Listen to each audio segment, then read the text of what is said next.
Alright, so here we are for another little bonus video just to talk about gear check and walkthrough. So at every event you'll do a walkthrough. So you'll go around all the events, all 5 events, like work climb, all of them. And then so like, if you take your helmet with you as well, because this will be the time you're about to ask questions about each event. So you'll need your helmet and your glasses to be able to go into the ring, just in case there's a tech in the tree that might drop something. But yeah, this is your chance to ask as many questions as you can, because you'll find out about the scenario and rescue, and you might need to ask some questions about redirects and whatever you might do on the event, just to make sure you're allowed to do it and don't get DQ'd, because we don't want that. And then yeah, you get the demo for the work climb as well, so you'll be able to see all the angles, all that lot, see what route you want to do. So that's sort of like that side, and then you've got gear check, which can either be before or after. If it's after, it's quite handy because you'll know what gear you want to use for rescue. If you wanted to use an extra rope or whatever you might need, you'll know exactly what gear you'll need then. So you can get that checked. So there is a form which we'll put down in the description, which is a gear check form, which you can fill out either beforehand if you know exactly what you're going to use, or on the day when you're getting your gear checked, you can fill it out. And get that all checked. So it's like just making sure your gear is fit for purpose and safe to use, and it's all in date.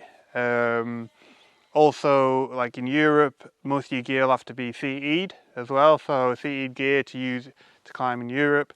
So other than that, I think we're just going to move on to some tips and tricks at each event. So we'll just go do that now, and we'll probably start with Throwline.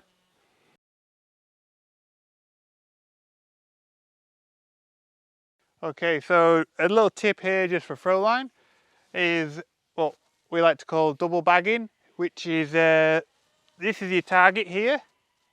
So, and we'd thrown above it.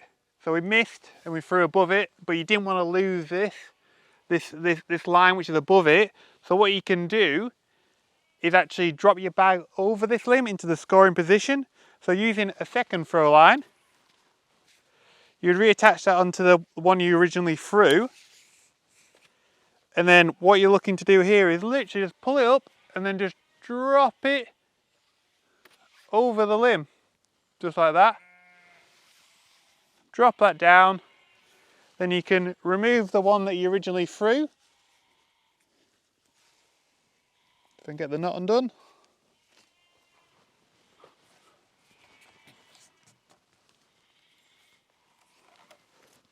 There we are. Pull that out so you don't lose a point. Have your line scored now because it's in the tape. As you can see, it's isolated. So a little tip, just to, if you get a nice high shot, there is the option to be able to get something lower down. Especially if you're struggling, or if it's right near the 9, it'll be a shame not to get it.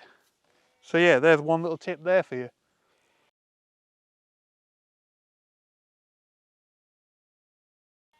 A top tip for the Ascent event is weight. Here we have just a cam system because it's nice and easy to put on. This is just some sort of a clamp that has duct tape and some bits of cardboard in it, just so you can grab onto the rope and doesn't slip off. The reason why you need the weight is because you won't have anybody holding your line to tend the slack as you're going up. So as I come in the ring, I clip these on. One is for my main line, one is for my backup.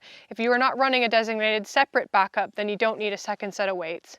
You just need to play with it and figure out what works for you and how much weight you actually need.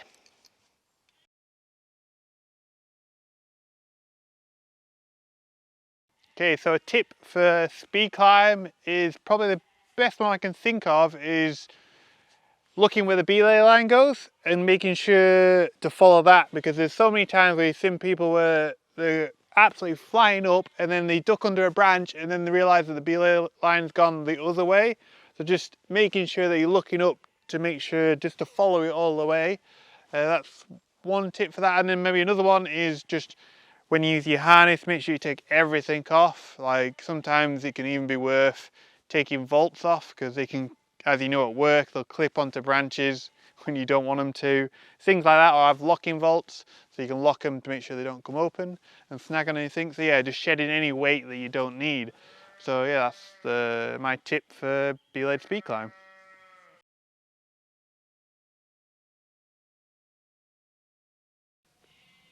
One top tip for rescue is it's all an act. The whole scenario is what you make of it. Sometimes some people will make a checklist and have a bit of a script to read. When they get into the ring, then they know they've hit certain points that are on the score sheet. It is really what you make of it. You're given the scenario, so you have all the points of what's wrong with the climber, any other questions you can ask in your walkthrough, but just make of it what you want. It's just make believe, keep constantly talking. Even if you're sitting there trying to tie a knot or you're not really sure what to do, just keep talking. It's the best thing to do for in rescue.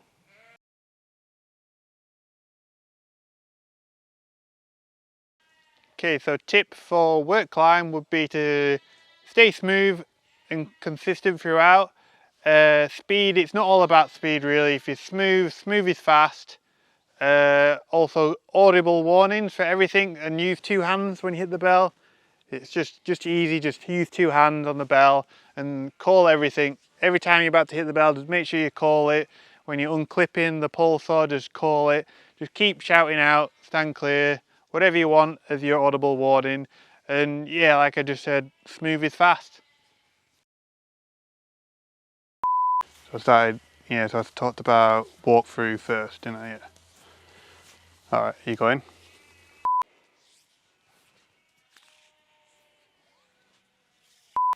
Alright, so just a quick, I've got this on. Yeah, so. No, buddy. Director? Put a Throwline out. No, speed climb. Oh, speed climb. I was like, yeah, what am I doing? What am I even talking about? Right.